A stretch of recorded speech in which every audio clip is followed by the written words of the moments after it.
मैं इस समय जेएनयू में हूँ और जेएनयू पढ़ाई के साथ साथ सामाजिक विमर्श, राजनीतिक विमर्श का भी केंद्र है। जेएनयू के छात्र किस तरह से सोच रहे हैं उसको आप एक पैरामीटर से मान सकते हैं कि देश के जो युवा हैं वो इस तरह से सोच रहे होंगे। मेरे साथ जयंत जिज्ञासु हैं जो लगातार सामाजिक मुद्दों पर, राजनीतिक मुद्दों पर बात करते हैं। बिहार की जो घटना है, नीतीश कुमार का एनडीए में चले जाना, एनडीए मतलब मोदी के साथ जाना, और लालू यादव का जिस तरह से फिर से और तेजस्वी का राजनीतिक रूप से प्रखर होना और खुलकर सामने आना, भले ही नीतीश जी ने विश्वास मत हासिल कर लिया हो, आगे क्या होगा, शरद यादव का क्या कदम होगा, अली अनवर क्या करेंगे, और क्या सचमुच नीतीश कुमार खासकर अपने बहुजन विधायकों को, मुस्लिम, यादव, इनको साध पाएंगे?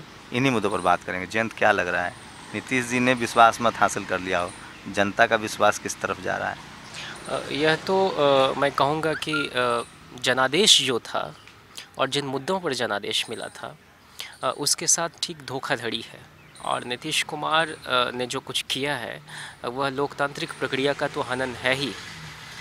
वह कहीं ना कहीं अपनी इस देश की धारणा प्रधान राजनीति में यह जो छवि केंद्रित चेहरा के रूप में अपने आप को प्रोजेक्ट करना चाह रहे हैं।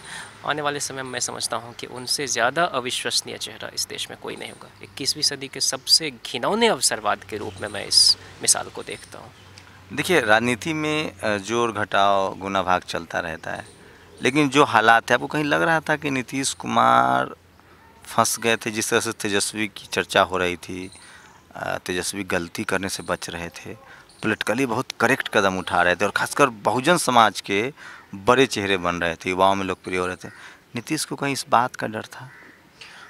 देखिए, इसमें कोई दो मत नहीं है कि भ्रष्टाचार को लेकर शून्य सहिष्णुता होनी चाहिए, जो नीतीश जी बोलते रहे। लेकिन भ्रष्टाचार, कैसा भ्रष्टाचार? क्या सिर्फ आर्थिक भ्रष्टाचार की ही चर्चा इस देश में होगी? वो तो तेजस्वी पर कैसे आरोप लगाएं? वो तो नाबालिग था, उसके फादर ने कुछ किया हो। उसी पर आ रहा था कि जो इन 20 महीनों का कार्यकाल था उसमें बतौर उप मुख्यमंत्री तेजस्वी के कामकाज में कहीं से कोई विसंगति, अनियमितता या कोई व्यतिक्रम आप नहीं पाएंगे। और यही वजह है कि वो युवाओं के बीच भी लोकप्रिय थे और जो बुज़ुर्ग लोग थे उसमें भी उनकी साख बन रही थी। आपको याद होगा कि जेएनयू जैसे विश्वविद्यालय या और बाकी विश्वविद्यालयों में भी जो तांडव चलता रहा है उस पर हर वक्त वो संजीदे ढंग से ट्वीट करते थे, उस पर उनका बयान आता था।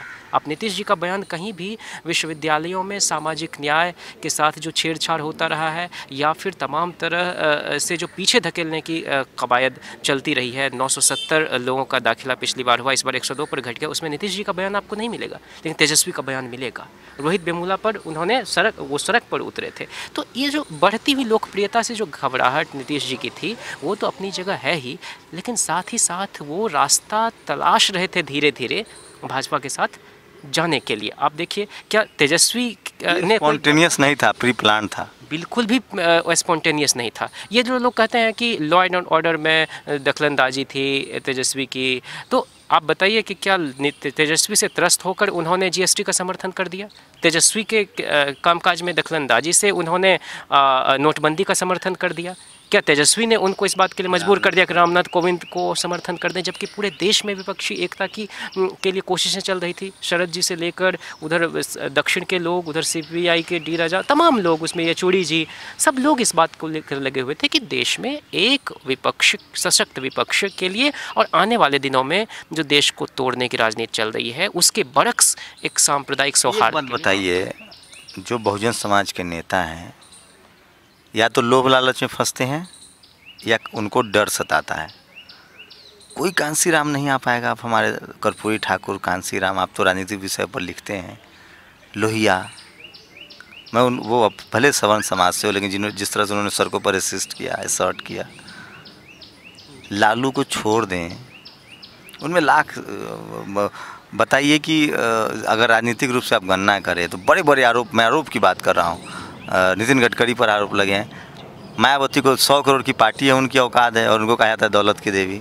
मीडिया जो एक परसेप्शन गढ़ता है गैर सवर्ण नेताओं में, खासकर बहुजन नेताओं में, लालू, मुलायम, मायावती, कांसीराम, उसमें हम लोग, हमारी जनता फंस जाती है। उनको लगता है कि हमारा नेता चोर है, और जिस पर जो पार्टी, कांग्रेस हो, बीजेपी हो, करोड़ों की पार्टी है, जिसके नेताओं के पास अरबों खरबों की संपत्ति है, आरोप लगते हैं, सेक्स स्कैंडल की सीडी आ जाती है, सब लोग भूल जाते हैं। तो क्या हम लोग, जो हमारा समाज है, बहुजन समाज, वो ज़्यादा कूड़ है, वो ज़्यादा नैतिक होने का आभास करता है, जबकि उसके पास खाने तक के लिए नहीं है? और उसकी लड़ाई आखिर नेता लड़ेगा कैसे जो संसाधन संपन्न ना होगा? तो आपने बहुत मौलिक प्रश्न किया है और बहुत अच्छा लगा मुझे। दरअसल नैतिकता की अपेक्षा खुद से जो है वह इस समाज के लोगों में, या कोई भी अगर ईमानदार होगा उसमें, चाहे वो किसी समाज का हो, उसको अब खुद से यह अपेक्षा इसलिए ज़्यादा होती है कि वह हर तरह से खुद को करेक्ट रखना चाहते हैं, ताकि चौक चौराहे पर जो अगलगवा किस्म के लोग हैं उनको जवाब देते हुए उन्हें दाएं बाएं नहीं झांकना पड़े। इसीलिए ये अपने नेता से उम्मीद पालते हैं कि वो हर तरह से अपने आप को बचाए रखें। अब देखिए, आपने उदाहरण दिया लोहिया जी का, वो भी पिछड़े समाज से आते हैं। जयप्रकाश नारायण अग्रणी समाज से आते थे, लेकिन बहुत हद तक ठीक है, जयप्रकाश नारायण की एक अलग तरह की भी भूमिका थी, उस पर कभी और बात करेंगे। लेकिन जिस तरह से मैं बिहार में देखता हूँ, बहुत सारे मुख्यमंत्री हुए, लेकिन श्री कृष्ण सिंह के बाद अपना कार्यकाल पूरा करने वाले लालू प्रसाद पहले मुख्यमंत्री थे। आखिर क्या वजह थी कि दारोगा राय, भोला पासवान शास्त्री, अब्दुल गफूर, ऐसे बहुत सारे मुख्यमंत्रियों को कार्यकाल पूरा ही नहीं करने दिया जाता था? कर्पूरी जी की सरकार 2-2 बार गिराई गई, और इसी जनसंघ ने रामसुंदर दास को आगे करके उनकी सरकार कब गिराई? तब जबकि 17,000 वैकेंसी वो सिर्फ और सिर्फ सिंचाई विभाग में लाते हैं, ताकि ओपन रिक्रूटमेंट के जरिए फेयर तरीके से बहाल हो सके। पहले तो मास्टर रोल पर बहाल कर दिया जाता। अब बताइए कि कर्पूरी जी ने किसका क्या बिगाड़ा था कि लोग बोलते थे कि हाँ, आरक्षण कहाँ से आई? हम लोग बोल रहे हैं। हाँ, इतना ही नहीं, MA BA पास करेंगे, कर्पूरिया को बांस करेंगे।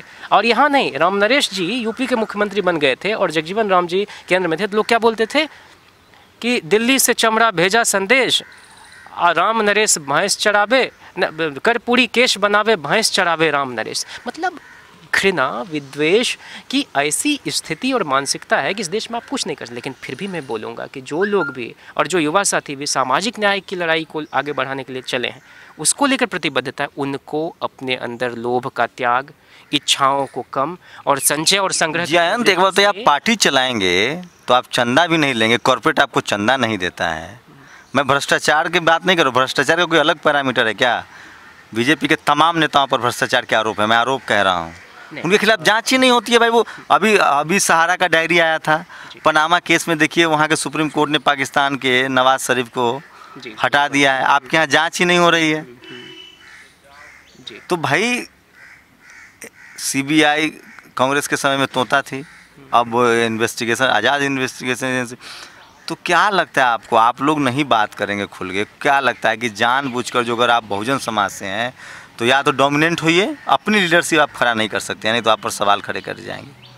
नहीं, आप ठीक बोल रहे हैं कि मैं पत्रकार की तरह कम, मैं अपनी बात रखना चाह रहा हूँ आपके सामने, और मैं सहमति चाहता हूँ। जी नहीं, पार्टी चलाने के लिए निस्संदेह पैसे की ज़रूरत होती है, बात वह नहीं है। आपको ध्यान होगा कि जब जनता दल में बिखराव हो रहा था और शरद जी मधु दंडवते चुनाव पदाधिकारी थे, उसमें लालू प्रसाद को हराकर जनता दल के अध्यक्ष बन गए थे, तब जब पार्टी को चलाने के नाम पर शरद जी NDA में जा रहे थे, तो HD देवगौड़ा इस बात को लेकर सहमति नहीं दे रहे थे। फिर HD देवगौड़ा ने अलग दल बना लिया, जनता दल सेकुलर। इधर कुछ दिन पहले शरद जी एक बातचीत में कह रहे थे, एक इंटरव्यू दे रहे थे, उन्होंने कहा कि नहीं, उस वक्त देवगौड़ा जी सही थे, मेरा मानना गलत था, हमें NDA में नहीं जाना चाहिए था। मैं यह कह रहा हूँ कि चंदे आ जाते हैं, ठीक है कि आज पैसे की इतनी नंगई के साथ पैसे जुटाए जा रहे हैं, और भाजपा और तमाम लोगों के लोकसभा चुनाव के प्रचार के दौरान आप देखें कि कहाँ से इतने पैसे आ रहे थे। इधर एक दक्षिण के नेता की गडकरी की ही बेटी की शादी थी और नोटबंदी के आसपास थी, कहाँ से पैसे आ रहे थे?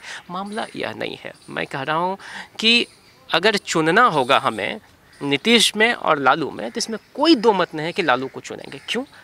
क्योंकि 1989 के दंगे के बाद विषाक्त हो गए माहौल में कोई बड़ा दंगा अपने कार्यकाल में उन्होंने नहीं होने दिया। तो धर्मनिरपेक्ष छवि उनकी ट्राइड एंड टेस्टेड है। और सिर्फ रोड बिजली के लिए अगर किसी को वोट देना होगा तो लोग भाजपा को क्यों नहीं चुने? जनता इसलिए महागठबंधन को चुनी थी कि उसको तमाम अल्पसंख्यक, तमाम पिछड़े, दलित, आदिवासी की बहन, माँ, बेटी की इज्जत, आबरू, अस्मिता की हिफाजत हो सके, और उसको पलीता लगाया है नीतीश कुमार ने ऐसा करके। हमारे जैसे लोग, ये बताइए, सोशल साइट्स पर आप देखते हैं तो लालू के पक्ष में लहर है, अखबार और मीडिया लालू के विरोध में है। क्या लग रहा है कि जो अंदर के जो युवा हैं वो अब राजनीति को अच्छी तरह से समझने लगे, चूँकि हमारी पहली जनरेशन स्कूल कॉलेज में है, हम लोग भी अब राजनीति समझने लगे हैं और हो सकता है कि तेजस्वी तेज़ी से मजबूत बन के उभरे? जिस समय यह सरकार बनी थी उसकी तरफ मैं आपको ध्यान दिलाना चाहता हूँ, फिर इस प्रश्न का जवाब मैं देता हूँ। जिस दिन चुनाव के नतीजे आ रहे थे, मैं पटना से दिल्ली आ रहा था और ट्रेन में एक वरिष्ठ अधिकारी ने जो टिप्पणी की थी सिर्फ पोस्टल बैलेट की गिनती के दौरान कि ललवा तो नीतीशों को लेकर डूब गई ही, और जब नतीजे सामने आने लगे, ईटीवी वगैरह पर हम लोगों की लगातार उसके अपडेट्स पर नज़र थी, तो उस आदमी का चेहरा ठीक वैसे ही था जैसे मुक्केबाजी में लगातार घूसे खाने के बाद किसी आदमी की स्थिति हो जाती है। मैं यह कह रहा हूँ कि उसके बाद हमने जेएनयू में अपने साथियों से बात करी, मुलायम सिंह, दिलीप यादव, अमित कुमार और तमाम जो हमारे साथी थे। उसमें हमने कहा कि एक मार्च आज निकल ही जाए, march for social justice and communal harmony. और अब आप पूछे कि उस मार्च में कौन लोग शामिल नहीं थे। वहाँ मैंने पंखुड़ी जहीर से लेकर जो सजाद जहीर की नतनी है, नूर जहीर की बिटिया, उनके अलावा कोई भी यहाँ का, जबकि वामपंथी छात्र संगठन है, इवन आयसा के भी बहुत सारे साथी थे, आयसा एज एन ऑर्गेनाइजेशन नहीं है, सब लोग आए थे। और उस समय प्रोफेसर बद्री नारायण ने जो कहा था वो ये लोग भूल गए। उन्होंने कहा था कि बड़ी मुश्किल से और बड़ी उम्मीदों के साथ जनता ने नीतीश और लालू के पक्ष में, कांग्रेस के गठबंधन साथी के रूप में यह समर्थन दिया है। इस जनादेश को बचाए रखने की ज़रूरत है, लेकिन उसको मिट्टी में मिला दिया। जो आदमी बोलता था कि मिट्टी मिल जाएंगे, भाजपा के साथ नहीं जाएंगे। अब आपने सवाल किया कि युवा के बीच में तेजस्वी, आज 41 मिनट का भाषण हुआ है बिहार विधानसभा के अंदर तेजस्वी यादव का, आप उसको सुन लीजिए, आप कायल हो जाएंगे। और लालू प्रसाद ने तो तेजस्वी को उप मुख्यमंत्री बनाया अपनी दल की ओर से। नीतीश कुमार ने बैठे बिठाए अपने समानांतर एक सशक्त नेता को खड़ा कर दिया है। उन्होंने क्या कहा, बॉस आप हे राम से जय श्री राम की तरफ चले गए, जनता ने इसके लिए नहीं चुना था। और सुशील मोदी, आप हंस रहे हैं किस हैसियत से? नीतीश कुमार, आपको शर्म नहीं आती है सुशील मोदी के बगल में बैठते हुए? और जो आप जो ये छवि चमकाने के लिए, छवि चमकाने के लिए जो आपने ये फैसला लिया है, आपको मालूम था अगर आपको इतनी ही फिक्र थी छवि की तो आप हमको बर्खास्त कर देते। आपकी हिम्मत नहीं थी, आप ऐसा नहीं कर सकते थे। 80 विधायक हमारे साथ थे और आप ऐसा करना भी नहीं चाहते थे। आप तो बहाना ढूंढना चाह रहे थे बीजेपी के साथ जाने के लिए, साँठ-गाँठ करने की पूरी पटकथा आपने लिख दी थी। और अब मैं आपसे कहूँगा, जब आपने सरकार बना ली, क्या आप योगी सहित तमाम लोगों के खिलाफ, जो चार्जशीटेड लोग हैं, जिनके खिलाफ आरोप पत्र दायर हो चुका, उनका इस्तीफा आपको लगता है कि पूरा खेल मीडिया के जरिए खेला जा रहा है और मीडिया तमाम लोगों को, जो बहुजन समाज के नेता, उसको कल्प्रिट ठहरा देता है? बिना जज भी वही है, वकील भी वही है, मुद्दई मुदाले सब वही हैं, और हम जो जनता है हमारा, उसको क्या मैसेज देंगे? क्या हमारी जो बहुजन समाज के लोग हैं वो समझने के लिए तैयार नहीं? बिहार में एक बड़ी लंबी, रामा सिंह, ललन सिंह, भुटकुन शुक्ला, तमाम लोग ये गैंगस्टर रहे हैं। और जब गैंगस्टर की बारी आएगी तो नाम आता है शहाबुद्दीन का। चारा घोटाले में बड़े बड़े नाम आरोपी रहे हैं, जगन्नाथ मिश्रा मुख्यमंत्री रहे हैं, वो उनका नाम रहा है, नाम आ जाता है लालू का। तो ये जो परसेप्शन गढ़ा जा रहा है उसमें हमारे पास मीडिया नहीं है, इसलिए हम परसेप्शन की लड़ाई हार रहे हैं। क्या हमारे देश के जो युवा हैं, बहुजन युवा हैं, वो समझ रहे हैं कि हमें इस देश में हिस्सेदारी, भागीदारी, सम्मानजनक ज़िंदगी और मानवीयता के आधार पे जो हमारे राइट्स है वो तभी मिलेंगे जब हम इस बात को समझेंगे? क्या वो समझने के लिए तैयार हैं जयंत? देखिए, मैं नाउम्मीद नहीं हूँ। जैसे देखिए, बहुत पहले यह नेशनल दस्तक नहीं था, आज नेशनल दस्तक और साथ साथ में बहुत सारी वेबसाइट्स हैं जहाँ की वैसी आवाज़ों को जगह मिलती है जिसका मुख्य धारा की मीडिया में कोई, मैं तो उसको मेन स्ट्रीम मीडिया नहीं, मनु स्ट्रीम मीडिया कहता हूँ। और आप जानेंगे कि धीरे धीरे वैसे तमाम लोग जो आवाज़ उठाते रहे हैं उनकी आवाज़ें सुनी जा रही हैं। आपने ठीक कहा कि मीडिया उसी की है, इन लोगों का थोड़ा सा भी कहीं पर कोई मामला है तो उसको जल्दी मैग्नीफाई करके दिखाते हैं। भाई, चारा घोटाले में जगन्नाथ मिश्रा फंसे तब भी वो जगन्नाथ बाबू बने रहते हैं और लालू प्रसाद ललुआ हो जाते हैं। इसके पीछे की जो मीडिया ने जो गढ़ी है उस सामाजिक मनोविज्ञान का विश्लेषण तो करना पड़ेगा ना। और सच तो ये है कि आज जो तेजस्वी बोल रहे हैं कि क्या नीतीश कुमार ऐसा कोई कानून बनाएंगे जिसमें एफआईआर होने के बाद ही रिजाइन करना पड़ जाए, ये तमाम सवाल हैं। और जेएनयू जैसी जगह में भी लोग अपने समाज के हितों का ख्याल करते हुए संघर्षरत हैं, इसीलिए उनको प्रशासन भी परेशान कर रहा है। आप देख रहे हैं हॉस्टल खाली कराया जा रहा है। मैं एक बात बता दूं, 6 साल का कम लंबा अनुभव है मेरा टीवी चैनल का। कैसे वहाँ मिठाइयाँ बढ़ती है, कैसे जातिवाद का जहर भरा है वो मैं जानता हूँ। और आज भी फेस कर रहा हूँ। जयंत भी पत्रकारिता के छात्र रहे हैं, IMC से, Indian institute of mass communication से इन्होंने पत्रकारिता किया, अभी JNU में रिसर्च कर रहे हैं। एक सवाल, जिस तरह से भगवामय देश होता जा रहा है, कहीं चुनाव जीतकर कहीं सेटिंग से, बहुजन समाज की बात करने वाले छात्रों की खासकर यूनिवर्सिटीज़ में, नौकरियों में, जुडिशियरी में, मीडिया में मुश्किलें बढ़ेंगी जयंत? ये मुश्किलें बढ़ेंगी नहीं, बढ़नी शुरू हो गई हैं। प्राइवेटाइजेशन बढ़ रहा है और नोट फाउंड सुटेबल कर दिया जाता है। इस समाज के जो लोग भी हुए, वही प्रोफेसर जो इनको पढ़ाते हैं वही इंटरव्यू में नोट फाउंड सुटेबल करते हैं। इन तमाम साजिशों को समझते हुए जो नई पीढ़ी के नेता हैं उनको भी, और जो प्रतिबद्ध एक्टिविस्ट हैं उनको भी लगातार सवाल खड़े करते रहने की ज़रूरत है। नहीं तो वही होगा कि अकरवा मेरे करें कत्ल का दावा किस पर, वही कातिल, वही शाहिद, वही मुनसिफ ठहरे। तो अपनी तमाम लड़ाई को उसकी झोली में नहीं डाल देना है। और आने वाले वक्त में सेटिंगबाजों को लोग नहीं याद रखेगा, याद रखेगा लड़ने वालों को, जूझने वालों को, जीवट के साथ मैदान में खड़े रहने वालों को। सरकारें आती रही हैं, जाती रही हैं।